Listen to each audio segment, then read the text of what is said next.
Son of TV நேயர்களே, தேர்தல் நெருங்கிக் கொண்டிருக்கிறது. நாளை தினமோ, நாளை மறுநாளோ தேர்தலுக்குரிய தேதி அறிவிக்கப்படலாம். இன்னும் ஒரு 45 நாட்கள், 50 நாட்களுக்குள் தேர்தல் நடைபெறும். விரைவாக புதிய ஆட்சி அமைய இருக்கிறது. இந்த ஆட்சி அமைவது, ஆட்சி அமைக்கப் போவது யார் என்ற கேள்வி உங்களுக்கு இருக்கு, எனக்கும் இருக்கு. நான் பொதுவா என்னுடைய நண்பர்கள் சொல்ற ஒரே ஒரு தகவல் தான். இன்னும் நாம் பார்க்க வேண்டிய விஷயங்கள் நிறைய இருக்கு. அவசரப்படாதீங்க. தேர்தல் தேதி அறிவிக்கட்டும். வேட்புமனு தாக்கல் முடியட்டும். அதுவரையில் நிறைய காட்சிகள் மாறக்கூடிய அளவிற்கு கிரகங்களுடைய சஞ்சாரம் இருக்கு.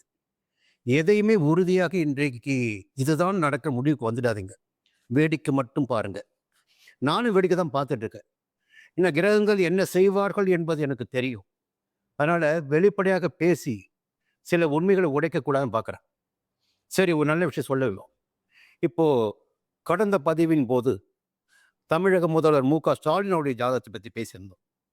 அடுத்து பேச வேண்டிய ஜாதகம் எதிர்க்கட்சி தலைவர், எல்லோரும் மிக ஆவலுடன் எதிர்பார்த்து கொண்டிருக்கின்ற அதிமுக தலைவர், பொதுச் செயலாளர் எடப்பாடி பழனிசாமி அவருடைய ஜாதகம் எப்படி இருக்கிறது? இந்த தேர்தல் நடைபெறுகின்ற காலகட்டத்தில் அவருடைய ஜாதகத்தை வைத்து தான் நம்ம பார்த்து பேசிக்கிட்டு இருக்கோம். அப்போது ஜாதகம் சரியாக இருந்தால், யோகமாக இருந்தால், இந்த நேரத்தில் சாதகமாக இருந்தால், அப்போ பலன்கள் சாதகமாக இருக்கும். அந்த அடிப்படை தான் நம்ம பார்த்துட்டு இருக்கோம். என்னென்னா, நம்முடைய அதிமுக பொதுச் செயலாளர் எடப்பாடி ஜாதகம் பார்த்தீங்கன்னா கன்னி ராசி. எனக்கு தெரிந்து, மற்றவர்களுக்கு தெரிந்த லக்னம் வேறையா இருக்கலாம். எனக்கு தெரிந்து மேஷ லக்னம் தான். புரியுதுங்களா? அது பிறகு பேசுவோம். அது பெரிய ஆய்வுலாம் வேண்டாம். கோச்சார பலனை எடுத்து பேசுகின்ற போது ராசி போது, நட்சத்திரம் போது. கன்னி ராசி என்பது உறுதி, அஸ்த நட்சத்திரம் என்பது உறுதி. சரி, இப்போ என்ன திசா புத்தி போயிட்டுன்னு பார்த்தீங்கன்னா, புதன் திசை போயிட்டுருக்கு. புதன் அவருடைய ராசியாதிபதி திசை புதன் திசை தான். இன்னொன்று பார்த்தீங்கன்னா 10 குறிவனும் புதன் தான். பதவியை கொடுத்துடக்கூடிய 10 குறிவனும் புதன் தான். அப்போ இன்னொரு விஷயம் என்ன புத்தி போயிட்டு பார்த்தீங்கன்னா, இப்போ நம்ம பேசிக்கொண்டிருக்கின்ற நேரத்தில் 21/12/2025 வரை கேது புத்தி, அதன் பிறகு பார்த்தீங்கன்னா சுக்கிர புத்தி. இப்போ சுக்கிர புத்தி போய்கிட்டு இருக்கு. அவருடைய ஜாதகத்தில் சுக்கிரன் உச்சமாக இருக்கிறார். எடப்பாடியார் ஜாதகத்தில் சுக்கிரன் உச்சமாக இருக்கிறார். 2க்கும் 9க்கும் அதிபதி, பாக்கியாதிபதி அவர் தான். தன குடும்பாதிபதி, வாக்காதிபதி அவர் தான். எப்படி இந்த மனிதர் இந்த அளவு துணிச்சலா கோடு இருக்காரு? அது மக்கள் தீர்ப்பளிக்கட்டும், வாக்குகத்தை என்ன பண்ணட்டும், ஆட்சி அமைக்கட்டும், அது வேற.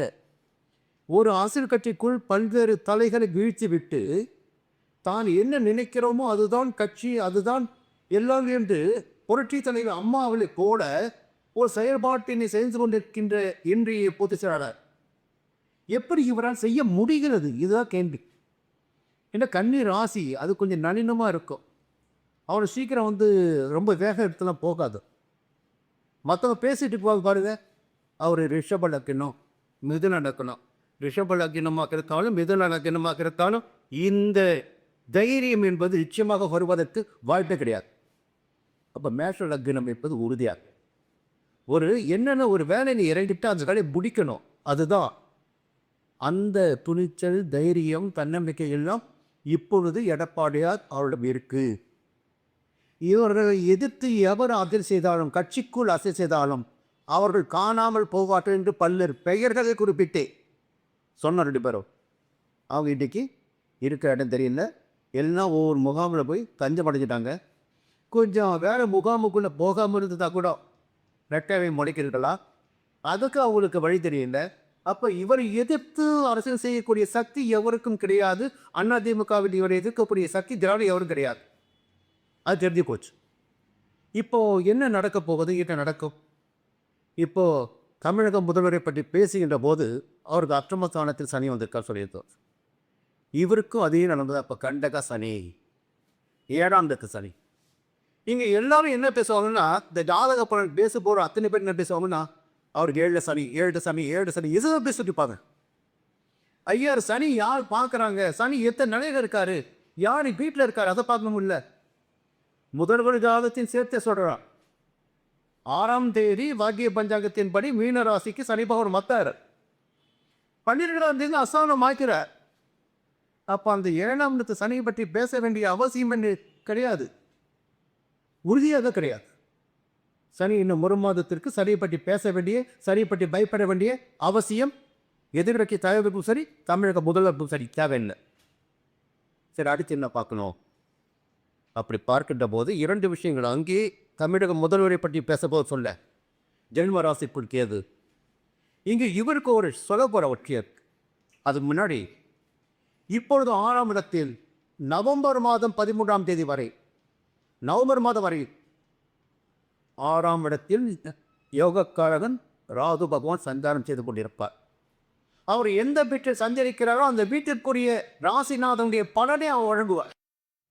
அப்போ சனி பகவானை போல செயல்படக்கூடியவர் ராகு. கும்பராசி சஞ்சாரம் பண்ணிட்டுருக்கார். 6ஆம் இடத்துல ராகு எதிரி கிடையாது. புரியுங்களா? எதிரி கிடையவே கிடையாது. இதுதான் பேசிக்காக பேசிட்டு இருக்கோம். நோய் நொடி கிடையாது. வம்பு வழக்கா நிச்சயமாக வெற்றி எதுவும் செய்யாது. அப்போ ஒரு அசாத்தியமான துணிச்சல் என்பது இந்த ஜாதகருக்கு வரும். அப்போது இன்னொரு பிரச்சனை என்ன இருக்குது? 10ஆம் இடத்து குரு பதவியை பறிப்பார். அப்போது நம்ம இந்த மார்ச் மாதம் 17ஆம் தேதி குரு வக்கிர நிவர்த்தி அடைகிறார் 10ஆம் இடத்துல. அங்கே ஒரு சின்ன விஷயம் என்னன்னா, நான் உனக்கு இடம் கொடுக்குறேன், என்னுடைய ராசிநாதன் தான் உனக்கு இடம் கொடுத்துருக்காரு. யாருக்கு? குருவிற்கு. ராசிநாதன் புதன், புதனுடைய வீட்டு மிதனம், அந்த மிதந்த குரு இருக்காரு. குரு வக்கர நிவர்த்தி ஆகிறார். அந்த வக்கர நிவர்த்தி ஆகின்ற குரு 10ஆம் இடத்து பலன்களை கொடுத்தாப்பணும். ஆனால் இந்த கன்னி ராசினருக்கு அந்த பாதகமான பலன்களை கொடுப்பாரா என்றால் நிச்சயமாக அந்த 100% பலன்கள் நிச்சயமாக பாதகமாக இருக்கா. சரி, இன்னொரு நிச்சயத்தை பார்த்தாகணும். அந்த 6ஆம் இடத்தை பார்க்குறாரு குரு. 6ஆம் இடத்தில் சஞ்சரித்து கொண்டிருக்கின்ற ராகு இருக்கின்றார் குரு. அப்போது இன்னும் ஒரு வேகம் இவரிடம் நவம்பர் 17க்கு பிறகு ஏற்படும். அப்போ எந்த எதிர்ப்பு வந்தாலும் இவரால் சமாளிக்க முடியும். அது மட்டும்தான் ஒரே ஒரு விஷயம். எந்த வழக்காக இருந்தாலும் வெற்றி பெற முடியும், துணிச்சலாக செயல்பட முடியும். அதே போல் 2ஆம் இடத்துக்கும் 4ஆம் இடத்துக்கும் 6ஆம் இடத்துக்கும் குருபவனுடைய பார்வை கிடைக்குது. அப்போது மகிழ்ச்சியோடு இருக்கக்கூடிய நிலைமை இவருக்கு இருக்கும். பார்ப்போம் அடுத்த பதிவின் போது. என்ன பதிவுன்னா, தேதி அறிவிக்கட்டும்.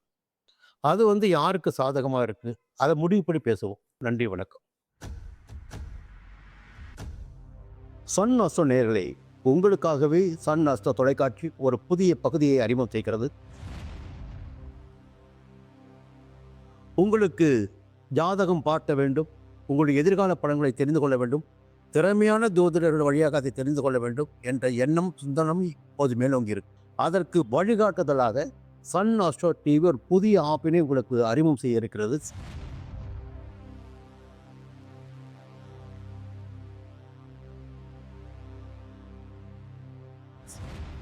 நேரடியாக நீங்கள் தொடர்பு கொண்டு உங்களுடைய சந்தேகங்களை கேட்கலாம், ஜாதக பலன்களை அறியலாம், எதிர்காலத்தை துல்லியமாக தெரிந்து கொள்ளலாம்.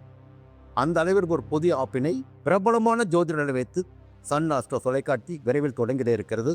அதற்கு உங்களுடைய ஒத்துழைப்பினை வழக்கம் போல் எதிர்பார்க்கிறேன். மீண்டும் அது பற்றிய விரிவான தகவலை உங்களை பகிர்ந்து கொள்வேன். அதுவரை உங்களிடம் விடைபெறுகிறேன். நன்றி, வணக்கம்.